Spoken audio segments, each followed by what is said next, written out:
Le groupe de troupes russes Nord a infligé une défaite majeure à 12 brigades ukrainiennes dans la région frontale de Koursk. 8 contre-attaques ont été repoussées avec succès, selon le dernier rapport du ministère de la Défense russe. Cette opération marque une avancée stratégique significative dans la défense du territoire russe face aux tentatives d'incursion ukrainiennes. N'oubliez pas de vous abonner pour ne rien manquer de nos prochaines vidéos et partagez votre avis en commentaire. Selon vous, où va mener cette escalade militaire? Les combats se sont intensifiés dans les zones de 15 colonies frontales, notamment à Gogolevka, Goncharovka, Zaolchanka, Sudza et Nikolaevka. Les forces russes affirment avoir neutralisé des formations composées d'un char, de 4 brigades mécanisées lourdes, de 2 brigades d'assaut aérien, d'une brigade maritime et de 3 brigades de défense territoriale.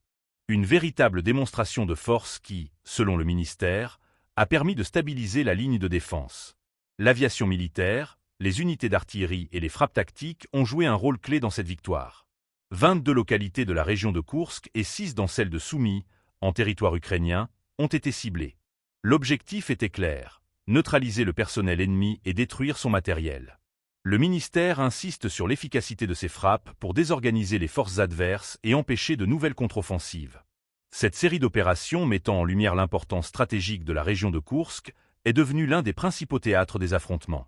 En repoussant ces contre-attaques ukrainiennes, les troupes russes entendent sécuriser durablement cette zone frontale cruciale. Pour Moscou, cette victoire témoigne de la montée en puissance de ses capacités défensives et offensives face aux initiatives ukrainiennes. Cependant, cette dynamique pourrait n'être que temporaire. L'Ukraine a démontré à plusieurs reprises sa capacité à relancer ses offensives même après des revers significatifs. Le conflit semble donc s'enliser dans une guerre d'usure, où chaque victoire, de part et d'autre, se fait au prix d'importants moyens humains et matériels. Cette escalade soulève aussi la question de la sécurité des civils dans ces zones de plus en plus militarisées. Des frappes touchant des localités proches de la frontière inquiètent les populations locales, forcées de vivre sous une menace constante.